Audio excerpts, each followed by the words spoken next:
चाचा शरद पवार की पार्टी तोड़कर महाराष्ट्र सरकार में शामिल हुए अजित पवार के ताजा दावे ने महाराष्ट्र की सियासत में भूचाल ला दिया है। अजित पवार ने चाचा से बगावत का जो नया कारण बताया है, उससे न केवल एनसीपी शरद पवार गुट के नेता सकते में हैं, बल्कि महाविकास अघाड़ी में शामिल और दल भी हैरान है।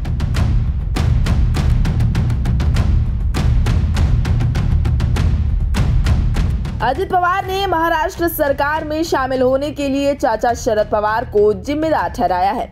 अजित ने कहा कि वो चाचा की सलाह पर ही महाराष्ट्र सरकार में शामिल हुए हैं। अजित पवार ने शुक्रवार को दावा किया कि जब उन्होंने एकनाथ शिंदे के नेतृत्व वाली सरकार में शामिल होने का फैसला किया तो उनके चाचा और एनसीपी यानी राष्ट्रवादी कांग्रेस पार्टी सुप्रीमो शरद पवार भी उनके साथ थे। अजित के मुताबिक शरद पवार ने एक पारिवारिक चर्चा के दौरान उन्हें सरकार में शामिल होने के लिए कहा था। इतना ही नहीं, ताजा दावे में अजित ने शरद पवार के इस्तीफे और उसकी वापसी को लेकर भी जो कुछ खुलासा किया वो चौंकाने वाला है। अजित ने कहा कि शरद पवार ने 2 मई को एक पुस्तक विमोचन समारोह के दौरान अपने इस्तीफे की घोषणा की थी, लेकिन बाद में उन्होंने विधायक जितेंद्र आभाट और पूर्व सांसद आनंद परांजपे को बुलाया और उन्हें कुछ पार्टी कार्यकर्ताओं को इकट्ठा करने और वाई चौहान सेंटर में उनके इस्तीफे वापसी की मांग को लेकर आंदोलन करने का निर्देश दिया था।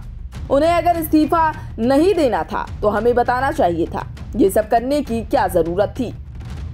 इस दौरान अजित ने कहा कि अगस्त में सुलह के संकेत थे। मैं 12 अगस्त को जयंत पाटिल के साथ लंच मीटिंग के लिए गया था, लेकिन फिर कोई और संदेश नहीं आया। अगर वो हमारा समर्थन नहीं करना चाहते थे तो फिर क्यों मिलते रहे और इसके विपरीत संकेत देते रहे। मैं ये आरोप नहीं लगाऊंगा कि उन्होंने मुझे धोखा दिया, लेकिन ये जरूर कहूंगा कि वो मुझे हमेशा अंधेरे में रखते हैं।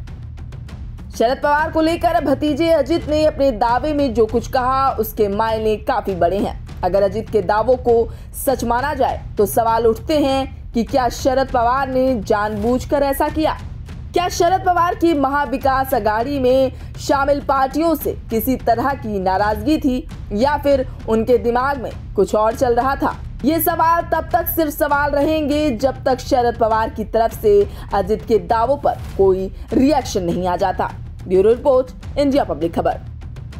फिलहाल के लिए राजनीति से जुड़ी इस खास खबर में अभी के लिए बस इतना ही। ये पूरी खबर आपको कैसी लगी और इस पर आपका क्या कहना है, हमें कमेंट बॉक्स में जरूर बताएं। और देश प्रदेश और दुनिया की तमाम खबरों से लगातार रहने के लिए अपडेट सब्सक्राइब करें हमारा चैनल इंडिया पब्लिक खबर और बेल आइकन को दबाएं, जिससे प्रमुख खबरों की लेटेस्ट अपडेट आप तक समय से पहुंच पाए।